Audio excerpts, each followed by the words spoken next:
Hello, good morning. Welcome back. It's a pleasure to be back with you in another math meeting. Today we're going to continue working on our Unit 6, fraction concepts and operations. Our teaching point for today is I can express fractions as sums of unit fractions. So today we're going to be working on our second part of this first lesson on fractions. Today is Wednesday, May 6, 2020, and our lesson for today is titled Sums of Unit Fractions. So we're going to continue taking a look at the procedure that we're supposed to take in order to sum, or actually to add, fractions.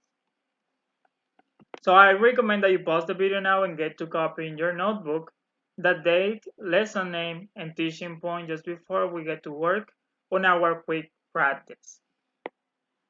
Keep in mind that from now on, from this unit on, Unit 6 and 7, we're going to be working our independent work in our student activity book because those two units are included in that book. So you don't need to print or make copies of the independent work, all right?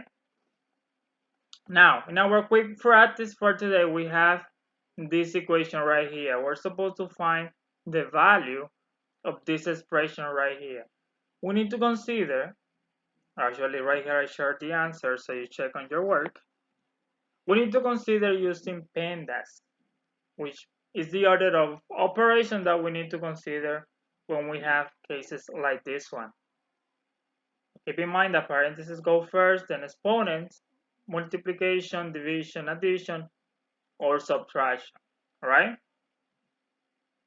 So going over the thing that we discussed yesterday, we discussed about fraction notation. Probably you have seen this before, this notation where we have two different pieces of a fraction being denoted right there. At the very top, we have the denominator, which is basically a number that tells you the amount of pieces that are taken or involved in the situation that we're comparing. However, at the bottom, we have the denominator that tells us the total number of equal parts in a whole of a collection. So basically down there, it's talking about the whole thing, the total pieces that we have, and right on top, we have all the only pieces that are taken or involved from those that we have below, right? Unit fractions. We said that unit fractions were the type of fractions that had 1 as the denominator. So whenever you see a fraction with the 1 on top and the denominator's place, then you're facing a unit fraction, all right? And keep in mind that when we talk about fractions, we're talking about equal shares, equal pieces, shapes or wholes that are actually divided in equal sections. So when the parts of the whole are unevenly divided, they don't form fractions. So keep this in mind when we work with fractions. Going over our visual graph, in this case a fraction bar to represent our proof drawing, let's say for any given problem, we're going to be using these long rectangle bars so we can represent the different problems that we're going to be working on. On this one right below, we have 6 equal pieces of 1/6, right? But in this case, we're only adding or we're only working with this first 5. If I add this first 5 and I want to know what their sum would be, the only thing that I need to consider is adding denominators. In this case, we have 5, so the denominator would be 5. And right below, since I'm talking about the same division, which is 6, every piece has the same division. So right here would be equal denominator for every fraction right here. Since I have the same denominator, then that means that I will keep the same denominator. So you don't need to add the denominator if they are all the same as we have here. Now, today, you're going to be working with this situation. We're going to continue practicing sums of unit fractions. So let's take a look at this first example. As we know, addition is actually multiplication is a short way to represent addition. We had the opportunity to take a look at addition yesterday where we had the same or a common denominator.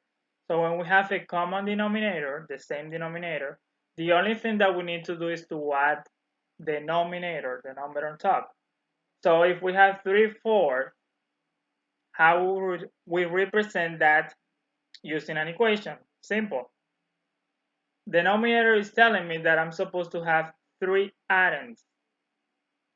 And then the denominator will be the same for every piece because I have 4 pieces in all. So we can have any other type of number right there. Now, since I have in right here 3 of the same kind, in this case, let's say 1/4, that would be the same as multiplying 3 times 1/4. So I actually have 2 ways already to represent this 3/4 right here, this fraction. If we take a look at the fraction bar, I will have 4 pieces. 1, 2, 3, and 4. 4 equally divided rectangles. Now, the fraction is telling me, the denominator is telling me that I'm supposed to shade 3 parts out of these 4 that I have. So that's why you see that in gray right here. Oops. So in my drawing, this is what it looks like. Now, if we take a look at the equation as well, you are going to see that we have 1, 2, and 3 equal pieces that are being shaded. So that's why you also see in my equation right here. So basically, you're going to have the same situation in your independent work. You have a given fraction right here, and then you're supposed to come up with an addition. So what I recommend you to try, since you already have your book, is to shade the amount of pieces that the denominator is telling you. So it would be 1, 2, 3, 4, 5, 6, and 7. And then you get to try the equation and then a multiplication equation. All right? So you will have a product of a whole number and a unit fraction.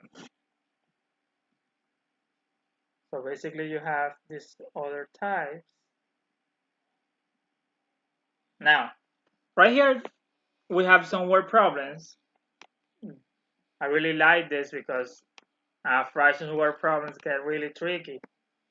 So for example, the next question are related to this situation right at first right here. So make sure that you understand the first piece, and then you will see that you will be able to actually answer the coming ones. So fractions as parts of a whole, right? John made a large sandwich for the 6 people in his family. 6, right? So that's why you see 6 right here. He asked his father to help him cut it into 6 equal pieces. So we have 6 already right here. To do this, they made a paper cutting guide that is as long as the sandwich. John folded the paper into 6 equal parts, and his father used it to cut the sandwich into equal pieces. So basically, we have 6 different people living in a family, and then they have this big sandwich divided by 6 equal pieces as well. Now, after this, you have different questions to answer. If each person ate 1 piece of the sandwich, what fraction of the sandwich did each person eat? Keep in mind that every piece right here represents a person, right? But keep also in mind that every square right here represents a unit fraction. So make sure that you assign a specific fraction for every rectangle just before you get to continue on the next question. The second one you have, how many pieces of the whole sandwich did John's mother and father eat all together? So now they're talking about you two people out of these whole six. But keep in mind a keyword right here. How many pieces? Pieces. Every rectangle right here represents one piece. If one belongs to the father and another one belongs to the mother, then how many pieces did they eat all together? That way you are going to answer these two remaining ones. Keep in mind that you have your book already, your student activity book, so you don't need to copy this in your notebook. Alright guys, that will do it for today. I hope that you have enjoyed this lesson. If you have any questions, just let me know and we'll get it done.